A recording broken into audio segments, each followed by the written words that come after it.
Alam niyo po, pag may inalis ang Diyos sa iyo, laging mas maganda ang ipinapalit ng Diyos.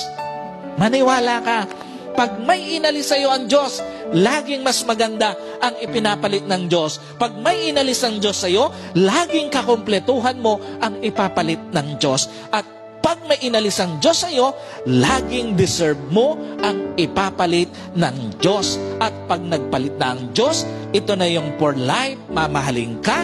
Ito na yung for life, magiging tapat sa iyo. Ito na yung for life, mag-i-stay na sa tabi mo. Ang kailangan mo lang gawin, gaya ng sinabi ng Panginoon sa Israel sa pamamagitan ni Isaiah, forget the former things, do not dwell on the past, see, I am doing a new things. Sabi ng Panginoon, kalimutan mo na yung mga nakaraan. Tingnan mo, may ginagawa ako ng mga bagong bagay para sa iyo.